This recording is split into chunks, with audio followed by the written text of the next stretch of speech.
Hello, everybody. Welcome back.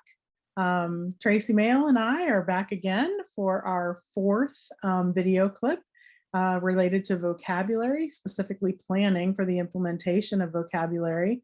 And in this segment, we are really focusing on the integration of phonological awareness and phonics into our language and vocabulary routines, particularly at the adolescent level, which is maybe a little bit uncustomary. So we're going to dig into this topic.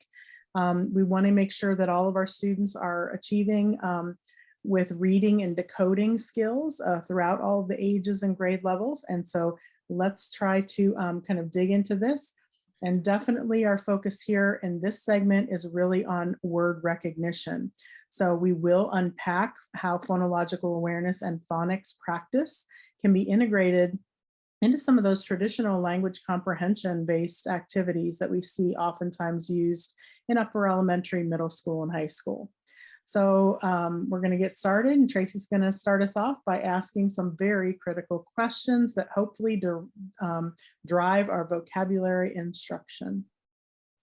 Right, so we again are visiting our checklist for vocabulary selection and explicit instruction.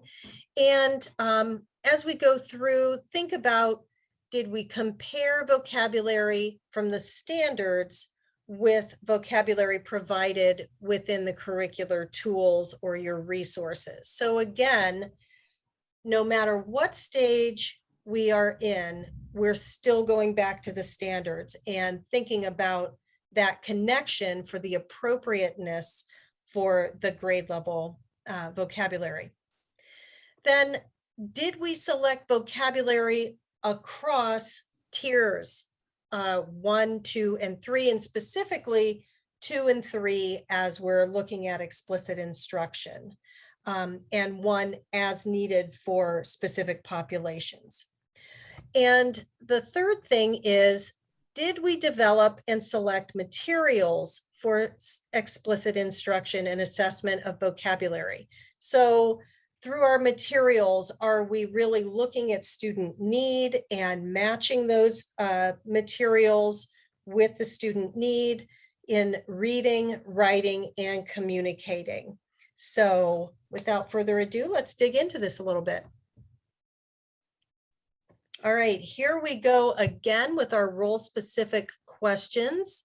We hope that these are helpful for you in your different roles in education. So as an administrator, you might think about, are there tier 2 and 3 vocabulary words explicitly taught to the phoneme level across the subjects and grade levels? So much of the time we may expect for the explicit instruction at the phoneme and phonemic awareness levels with elementary, but we also need to be aware of that at our secondary grades with our adolescent learners. It's very important. So it might be a new thing to think about. Also, do curriculum maps include subject-specific grade level vocabulary development? So are tier 2 and 3 words called out within the curriculum map for, let's say, consistent use across the grade levels? So coaches, what might you think about? How do you coach the application of word knowledge in reading connected text and writing on subject-specific topics? Maybe what resources are available to coach the selection and clustering of standards with connected vocabulary, laying the foundation for selection of text sets, and connected text? Difficult to say. So, you're really looking at what resources can you use with folks that will help them pull these pieces together. And just, we're talking about, decoding and encoding today. In this fourth video, we'll talk more about language next time, but coaches keep in mind that we're thinking about word recognition side and language comprehension side simultaneously, but do our resources and materials help us focus on those? Specialists, root cause analysis and diagnostic data. Are we looking at that to identify skill gaps? That's huge. We need to know who our learners are. Also, how can we integrate repeated practice in sound symbol decoding? Morphemes, morphological awareness is huge in secondary, and oral language pronunciation into the daily instruction and intervene to close those gaps.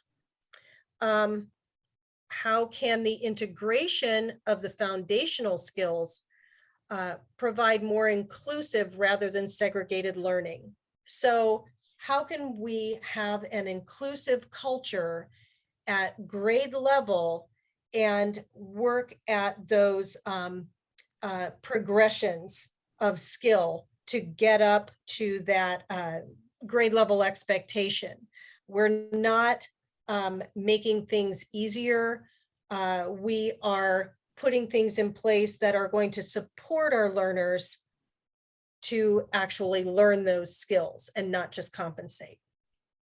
And lastly, the content specialists or subject specific teachers.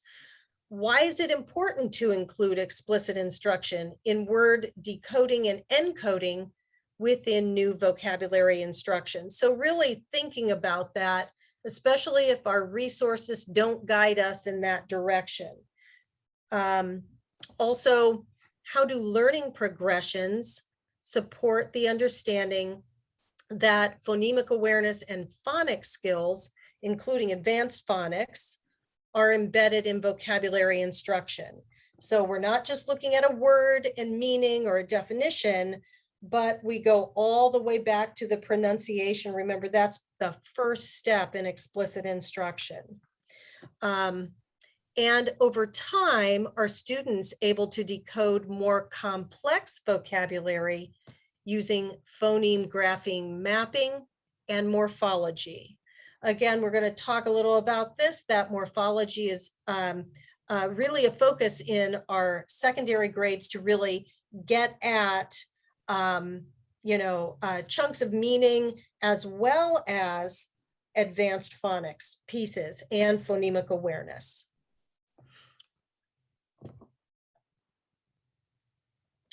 So this series, we've tried to focus on adolescent learners.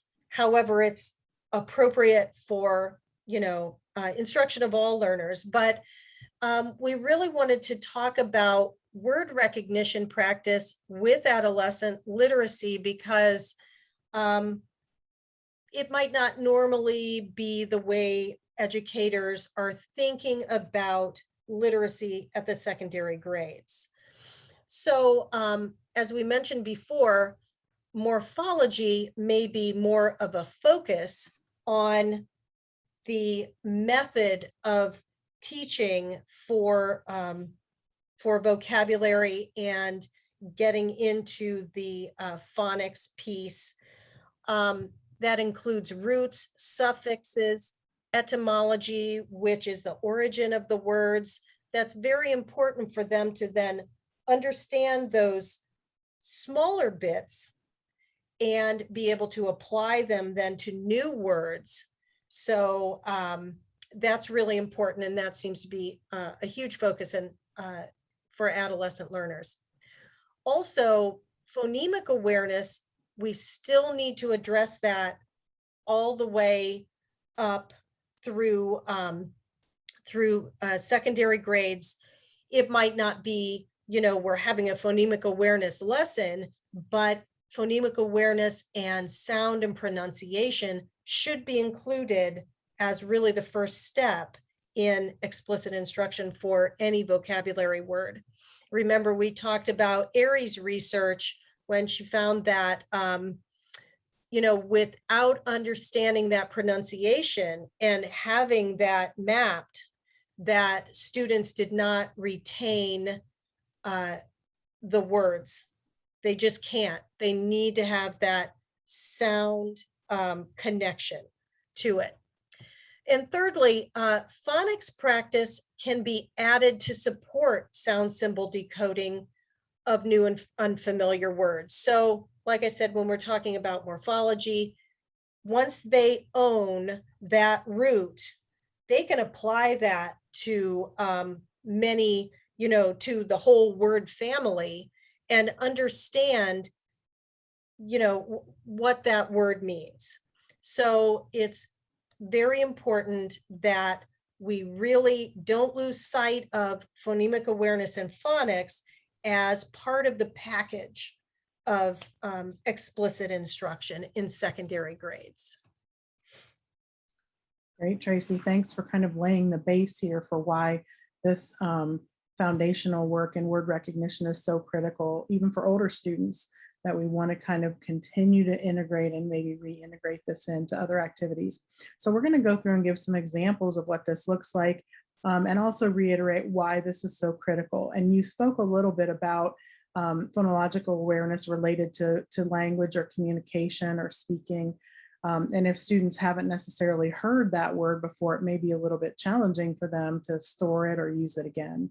So we did want to call up and kind of call out that some students, it's a possibility they may still be working on language. And we know that Louisa Moats talks about in her book From Speech to Print, the importance of language leading to literacy. And so we wanted to kind of reiterate that not only are these foundational skills critical for reading, but they are also critical for communication access, especially for students who are using voice output systems or augmentative communication systems or even signed languages. That knowledge of sound symbol correspondence can actually open the door for communication for students. So we want to ensure that students have access to speech and therefore gain access to print. So we did want to make a connection here between the 3 tiers of vocabulary that we've spoken about in every single one of the videos prior, to core and fringe vocabulary. Core and fringe vocabulary, that terminology is specific to learners who are building communication systems through augmentative or alternate modes of communication. So core vocabulary is often very similar to what we would consider tier 1 words. Those are those very high frequency, readily used words on a daily basis. And then fringe vocabulary would be anything subsequent to that. So this would encompass both tier 2 and tier 3 vocabulary words, and a lot of those words, again, in this context, coming from our 4 subject areas.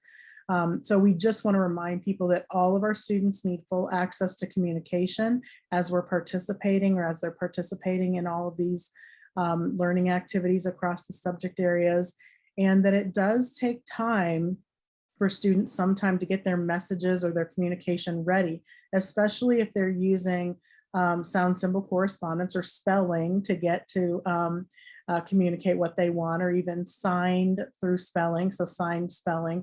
That will take a little bit more time to get their message ready and get it shared with everybody. And some students, in addition to spelling, will still continue just from a timely standpoint. They may use a mix of icon sequences and spelling and things of that nature. So we just need to remember that everybody communicates in various ways, and some people need a little bit more time to get their message ready.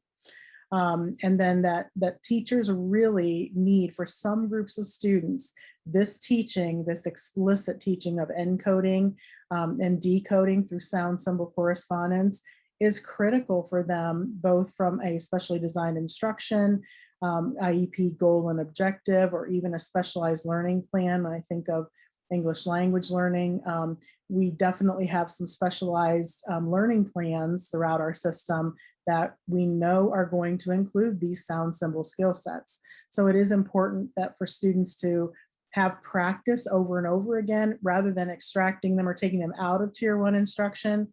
We could offer that practice right here in the tier 1 instructional plan. So we're going to show how this could be, how any tier 1 plan in this grade range could really be expanded to include this. So students get that practice more often than not. So we are going to bring us back to one of the tools that we've looked at in the other video clips. Just a reminder that if we are integrating tools like this, graphic organizers that include the sound symbol pronunciation in that top left-hand corner where we see the decoding section, this really targets that sound symbol practice every single time a new word is introduced. If we go through very explicitly and show every single sound that makes up that word, the syllables that make up that word. And as Tracy talked about in upper grades, morphemes are definitely part of the standards, part of the instructional framework. And so including those morphemes and really talking about them and teaching them explicitly as part of a whole word that gives us meaning, we can then use that morpheme as part of our decoding or encoding process. And of course, all of those nuances that help us gain meaning from images to definitions and word origin. Those also are part of this example. So from a word like culture, a word like diversity, and these are words coming out of our social studies curriculum. We saw science curriculum represented earlier. We of course could see mathematic terms here in these graphic organizers as well. Definitely want to reinforce and encourage use of tools like these to really expand vocabulary instruction. So in addition to that, Tracy mentioned that, of course, in the simple view of reading, word recognition and language comprehension coming together are what equal that outcome that we really want, which is that full comprehension package. And so we know that word rec and language comp walk hand in hand. So if we practice one, we have to connect it to the other. And so one way to connect this explicit vocabulary instruction, so let's say we've gone through and explicitly taught certain terms related to a topic at hand, we may want to right away get students into text where they can practice using their decoding skills to read those terms right within the context of text. So that could potentially mean using a decodable text. It could mean specifically using topical text, and we'll talk about text sets.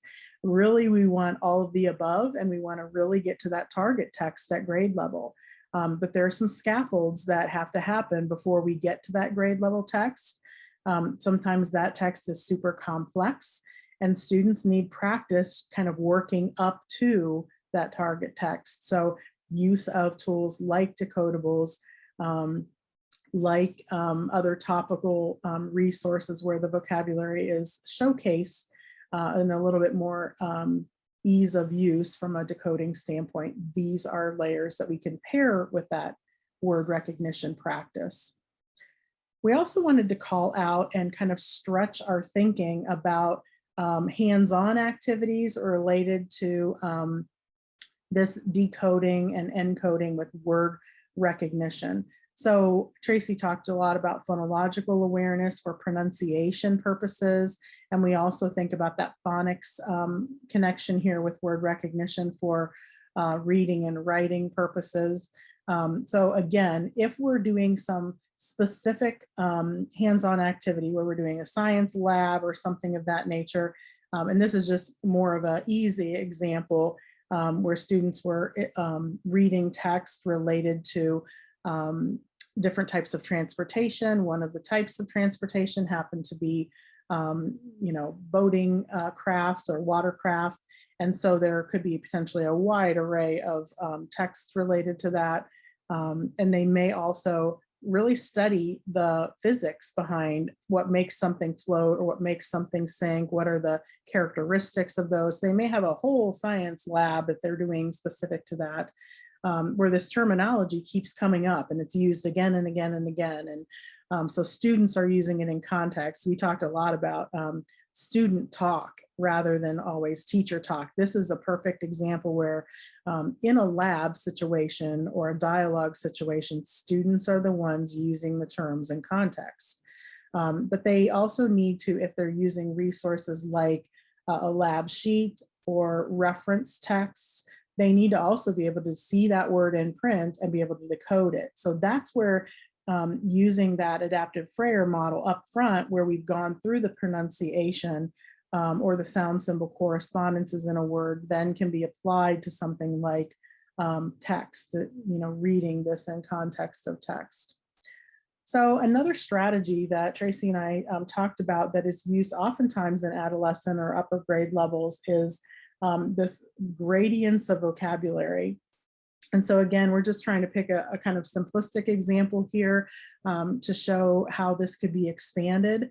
So in addition to actually using and talking about, and maybe even students having all of these words separated. So we may have big and large and huge and gigantic, all in other words, probably on separate cards. And students would be the ones organizing and ordering those into the gradient of, this hierarchy from size, in this case, with big to gigantic. And again, the term is seen in context with text.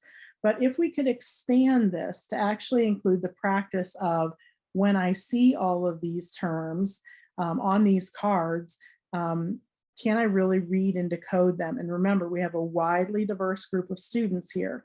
And we've talked about tier 1, 2, and 3 vocabulary, which is all kind of represented here within this list. And it is important that we never put a cap on vocabulary for students. So we would never cut off tier 2 and 3 vocabulary for certain groups of learners and only really give them that word big, even though it's the most decodable of all of these words. We want them to really enhance and grow their vocabulary to include the word gigantic. But in order to do that, we have to also show students how these words are pronounced and how we may decode them when we see them in print. So it is a possibility we may include some practice here. So when I see the word like big, of course I can, tap those sounds out or visually or tactily show those sounds. So b, I, g, and I can do the same thing with large or huge, huge. All of these words, large, in fact, huge, big, all have 3 sounds but multiple letters. So even helping students understand the difference between sound symbol correspondence, and even though a word may have only 3 sounds, it may be composed of many more letters. And that's important to talk about here with students. And so expanding our instruction to include these, even to go as far as building the words. So if I'm building the word large, I'm actually going to maybe allow the students or show the students the either drag and drop, or you can have them write it out. But large, if I'm writing it out, the first sound is L, and then R is my second sound, and it's that R controlled vowel sound. So I'm going to bring that down in here. And then my last sound is J, but I know that it's a hard G sound, not a soft G sound. And I know that it is going to say that sound because it has that silent E at the end there. And so we're really trying to show that sound symbol correspondence with students right in the context of an activity like vocabulary gradients. That's really a language comp type of activity. We're stretching it to include word recognition in this case. So we've talked a lot about the connection between the decoding piece, word recognition piece, and then the language comprehension side of things. And we ultimately want to get to text comprehension.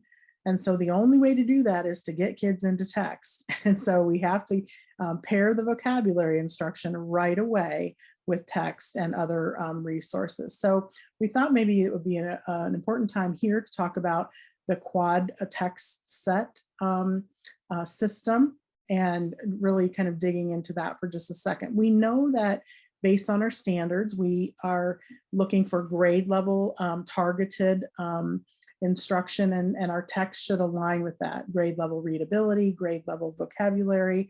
And so we probably are going to pick this targeted or anchor text based on the connection with the grade level that it's intended to be used in. It's a possibility, though, we may really, to get to grade level text from a student perspective, we're not going to just go out of the gate and read that first. We're going to build up to it by going to some additional resources. So we may look into photographs that may help us understand vocabulary. We may look at video clips that help us understand the new vocabulary. We're going to explore without text first and really get to know the vocabulary, hear it in context and things of that nature. Then we go to our actual first piece of text that students are going to encounter, and we're going to see things like accessible text, where this could be include decodable text or some type of a text that has a little bit more ease of reading within it. We do want to see the vocabulary still, so we're not shirking on the vocabulary here. The vocabulary is robust, but the readability around it is very decodable or a little bit easier for students to navigate. And then in this next layer of text, students are really going to build their background knowledge, and by connecting with the text a little bit more. We may use a lot of informational text here, possibly personal accounts or narratives that connect the human experience with the vocabulary or the text, to really kind of build that text to learner connection. And then finally, we get to the grade level text or that anchor text. And that's where we can hopefully see all of these other experiences with vocabulary, where they've had opportunity to decode and decode and decode over and over again.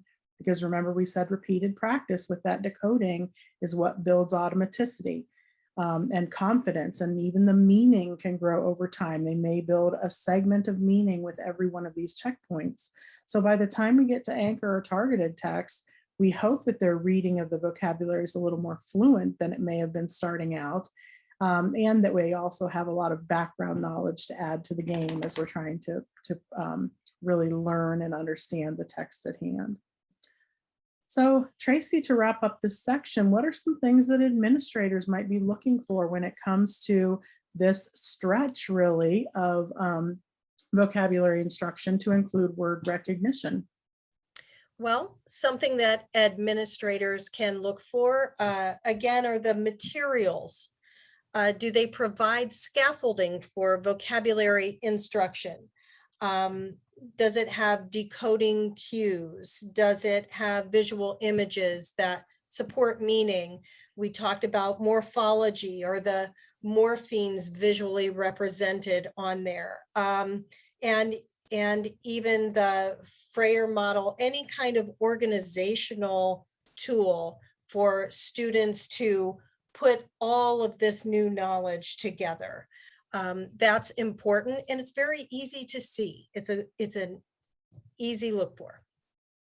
So also looking at when in observations, are new words broken down into phonemes during explicit instruction across all grade levels. So this is an important piece, and they can be broken down into phonemes, but also, you know, like the example that Shauna said, is it scaffolded? Is everything in that word recognition side of simple view of reading addressed, essentially? Then another thing you can look for is visual supports. Are they available for students to refer back to related decoding of new words? So we're not, again, supplanting the words, because we want them to learn to decode and encode. We're not supplanting with visuals, but are the visuals supporting the words? Are they representing and helping the students to make meaning connections? That's where the visuals come in. Then also practice in word recognition skills. Practice, practice, practice. Anita Archer says that. She's so awesome. They should be paired with language comprehension activities. So like Shauna was saying earlier, we don't just do one side of the simple view of reading and leave the other one out. We're constantly, if we're focusing on one side, we're still making that connection to the other side. These are not siloed learning experiences. And lastly, are students really active participants in the word recognition skills practice? Another thing Anita Archer says, I love her, in the text, not out of the text. So students need to be active participants and have more student talk than teacher talk. Are they engaged in the words? Just all types of activities that should be on your radar. So. All right. Thank you, Tracy, for giving those wonderful look fors. I am super excited about all of the great experiences that students will have opportunity to participate in related to everything that we've shared today. I can't wait to see how vocabulary really kind of comes alive in classrooms through explicit instruction and all of those excellent opportunities to practice, both in text and in experiences. So hopefully this is helpful to you and your team. And until next time, this is the 4th video. We have one more coming up. So until next time, Tracy and I wish you well, and we'll see you all soon.